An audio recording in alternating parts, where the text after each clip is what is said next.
আসসালামু আলাইকুম দর্শক, কেমন আছেন? আশা করি সবাই ভালো আছেন। আজকের ভিডিওতে আমরা অত্যন্ত পরিচিত একটি ঔষধ বিসলল 5 ট্যাবলেট সম্পর্কে বিস্তারিত আলোচনা করব।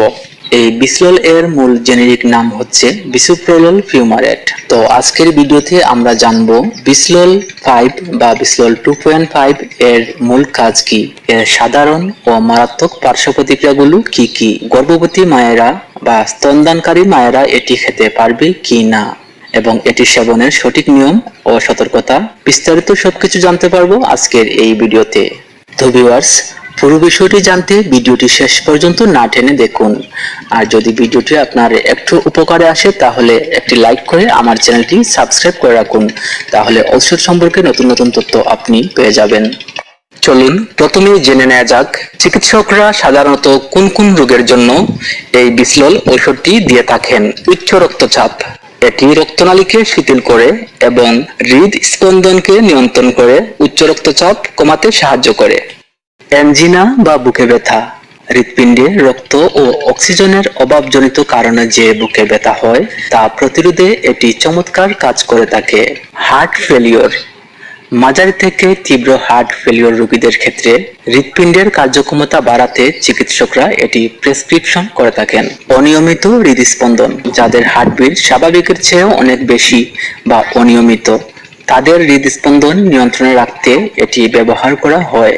ভিউয়ার্স, এতক্ষণ জানলাম এটার কাজ কি, এবার জানবো এই বিসলল ট্যাবলেটের পার্শ্ব প্রতিক্রিয়া কি।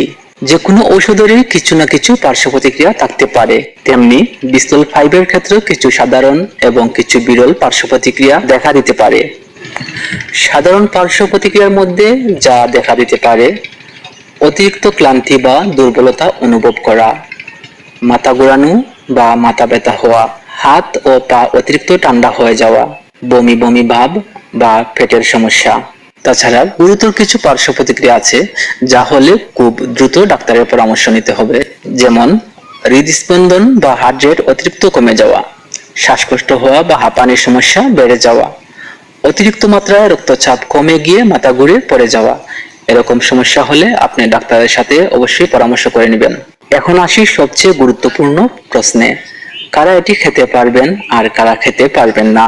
গর্ভাবস্থায় ও স্তনদানকালে, সাধারণত গর্ভাবস্থায় এবং শিশুকে বুকের দুধ খাওয়ানোর সময় এই ওষুধটি সেবন করা উচিত নয়, কারণ এটি গর্ভের শিশুর ক্ষতি করতে পারে। তবে যদি অত্যন্ত জরুরি হয় তবে কেবল একজন রেজিস্টার্ড চিকিৎসকের পরামর্শে কঠোর তত্ত্বাবধানে এই ওষুধটি সেবন করা যেতে পারে। ভিউয়ার্স, কখনোই এই ঔষধটি, এই বিসলল 5 বা 2.5 ওষুধটি নিজে থেকে সেবন করতে যাবেন না। এই ওষুধটি সেবন করতে হলে অবশ্যই একজন রেজিস্টার্ড চিকিৎসকের পরামর্শ নিয়ে তারপর সেবন করুন। অ্যাজমা বা হাঁপানি রোগী, যাদের মারাত্মক হাঁপানি বা শ্বাসকষ্টের মতো সমস্যা আছে তাদের জন্য এই ওষুধটি অত্যন্ত ঝুঁকিপূর্ণ হতে পারে। ডায়াবেটিস রোগীদের ক্ষেত্রে এটি রক্তের সুগার কমে যাওয়ার লক্ষণগুলোকে, যেমন বুক ধড়ফড় করা, লুকিয়ে ফেলতে পারে, তাই সতর্কতার সাথে ব্যবহার করতে হবে। এবার জেনে নেব এই বিসলল 5 বা বিসলল 2.5 এর খাওয়ার নিয়ম কি। বিসলল ট্যাবলেটটি সাধারণত সকালে খাবারের আগে বা পরে যে কোনো এক সময় ডাক্তারেরা দিয়ে থাকেন। তবে আপনার শারীরিক অবস্থা বিবেচনা করে আপনার ডাক্তার আপনাকে যেই নিয়মে খেতে বলেছেন আপনি ঠিক তেমনি ভাবে এই ওষুধটি সেবন করবেন। ভিউয়ার্স, এই ওষুধটি আপনার ইচ্ছা মতো ফার্মেসি থেকে কিনে আপনি সেবন করতে পারবেন না। এই ওষুধটি সেবন করতে হলে অবশ্যই একজন রেজিস্টার্ড চিকিৎসকের পরামর্শ নিতে হবে। আমার ভিডিওর মূল লক্ষ্য ও উদ্দেশ্য হলো এই ঔষধের কাজ কি এবং তার পার্শ্ব প্রতিক্রিয়া কি তা আপনাকে জানিয়ে দেওয়া।